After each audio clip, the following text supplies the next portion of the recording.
Magandang umaga kaibigan. Kung ikaw ay nakasubaybay sa panunood ng AGT Season 18, malamang ay kilala mo si Cakri Khan, o Chakri Khan kung bigkasan sa kanilang wika.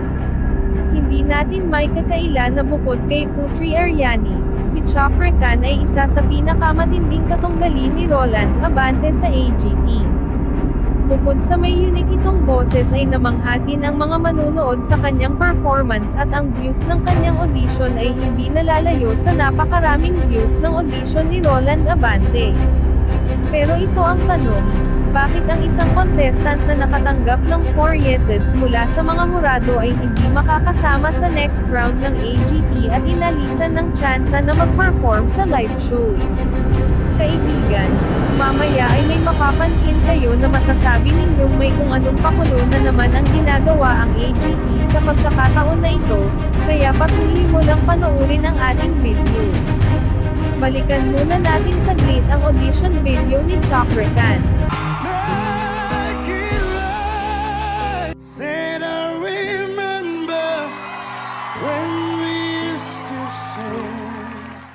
Kung napanood mo na ang audition ni Chakri Khan, ay alam mo na din na 2 kanta ang inawit niya sa audition, at dito ay mapapansin natin na unang kanta pa lang, ay standing ovation na agad ang manunood dahil nagustuhan nila ang performance ni Chakri Khan, at lalo na nang kinanta niya ang pangalawang kanta niya ay nagustuhan din ito ng mga audience.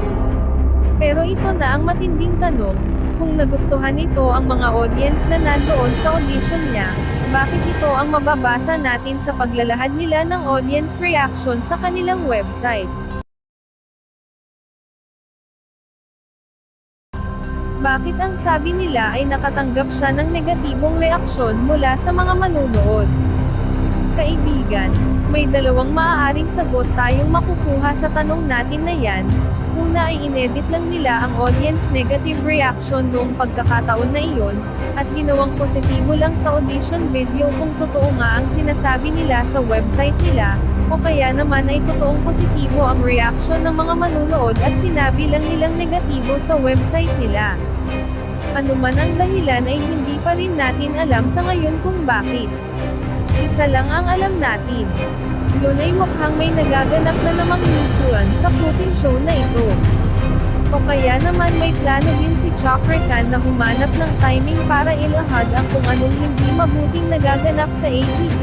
Dahil kung natatandaan ninyo nung sinabihan siya ni Terry Crews na, "You are incredible," sa halip na sabihin niya, "Thank you," ang sinabi niya ay, "I'm ready." You are incredible. I'm ready. Hindi ko alam kung sa inyo ay may ibang ibig sabihin ito pero para sa akin ay mayroon. Pero baka nga rin naman may makatwiran din na dahilan ang AGT para i-disqualified si Chakri Khan dahil kung bibisitahin natin ang Facebook page ni Chakri Khan, ay makikita nating naghihikayat siya sa kanyang mga fans na paramihin pa ang views ng audition video niya sa YouTube. Ewan ko lang din kung bawal ba yun sa policy ng AGT pero ayun na nga. Ang ibig lang nating sabihin ay sila pa rin ang nasusunod sa show nila sa AGT, kaya sana ay hindi ito ang maging kapalaran ng ating mga kababayan na ngayon ay nakasalang upang magtanghal sa live show ng AGT. Maraming salamat sa panonood kaibigan, at hanggang sa muli.